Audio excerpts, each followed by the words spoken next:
दीदी की आत्महत्या की खबर ने मुझे अंदर तक हिला दिया था, क्योंकि दीदी कायर नहीं थी।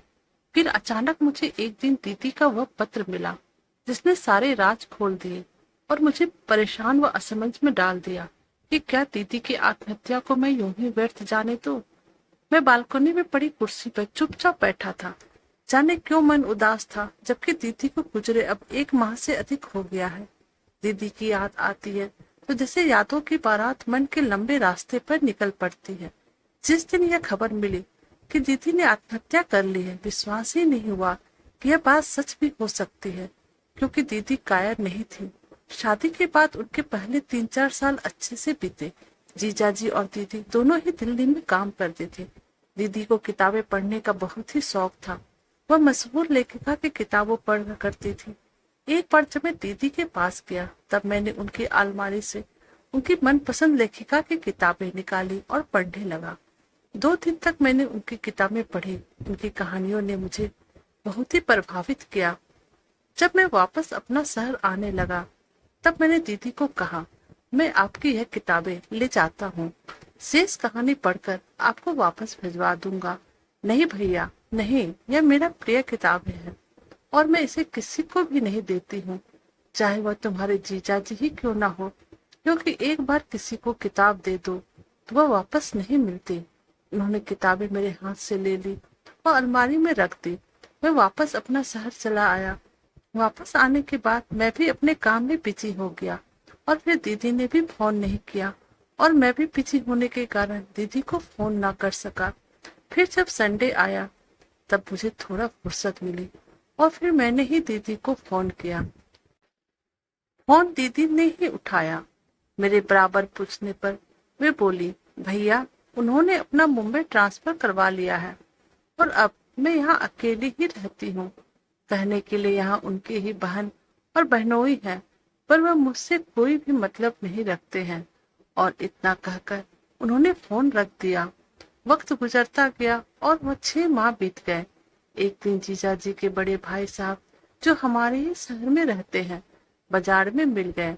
बातचीत के दौरान उन्होंने बताया कि जीजाजी ने मुंबई में अपने ही ऑफिस के एक तलाकशुदा महिला से शादी कर ली है।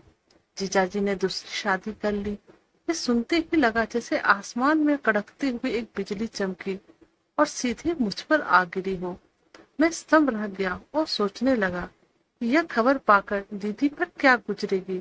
मैंने रात को फोन पर दीदी से इस बारे में बातें की तो वो बोली, भैया, मैं जानती थी कि वो ऐसा ही करेंगे।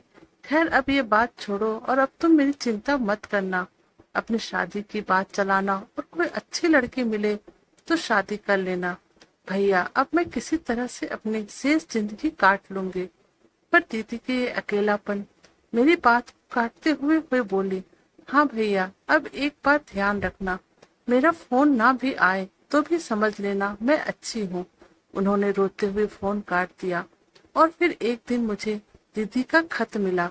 उन्होंने इस खत में लिखा था, भैया, यह खत पढ़ने के बाद आप इसे फाड़ देना और यह बातें अपने तक ही सीमित रखना। मैंने कांपते हाथों से उस खत को पढ़ना स्टार्ट किया।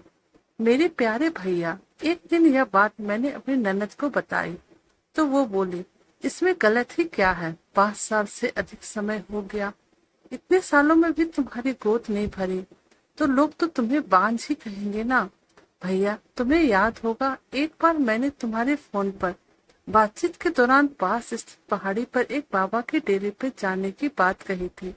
भैया, पहली बार मैं वहाँ अपनी सासू जी और ननद के साथ गई थी। तब वे बोली थी, उन बाबा का आशीर्वाद पाकर कई स्त्रियों की गोद भर गई है, तुम हमारे साथ चलो, हो सकता है कि उनके ही आशीर्वाद से कोई चमत्कार हो जाए। वे मुझे पहाड़ी पर स्थित बाबाओं के डेरा पर ले गई। बाबा के डेरे पे एक बड़ा बोर्ड लगा था, टेंशन भगाने वाले बाबा का आश्रम। उसके नीचे लिखा था, यहाँ जड़ी बूटियों से सभी प्रकार की तकलीफों का उपचार किया जाता है। वहाँ बहुत से परेशान पुरुष और महिलाएं बैठे थे। बाबा एक कार के क्रम में सबको अपने पास बुला रहे थे। जब मेरा नंबर आया तो बाबा बोले, मैं तेरी परेशानी समझ गया हूँ, तेरे साथ कौन आया है। मैंने इशारे से बताया कि मेरी ननद जी और साथ में आई है। वे मेरी ननद से बोले, बहन मामला पुराना हो चुका है, समय लगेगा पर फल जरूर मिलेगा। इसे 4 माह तक अमावस की रात्रि में यहाँ लाना। तंत्र मंत्र, पूजा पाठ और हवन आदि करने पड़ेंगे। ये सारे काम रात को एकांत में गर्भगृह में होते हैं। फिर उन्होंने मेरे गालों में एक ताबीज बांधी और ननद से कहा, अब तुम इसे अमावस की रात को यहाँ लाना। बाबा के कहे अनुसार मैं ननद के साथ 3 माह तक अमावस की रात पहाड़ी पर बाबा के डेरे पर जाती रही। चौथी अमावस की रात जब हम बाबा के डेरे पर पहुंचे, तब बाबा मेरी ननद से बोले, बहन आज रात 11 बजे विशेष तांत्रिक महापूजा में इसको बिठाया जाएगा।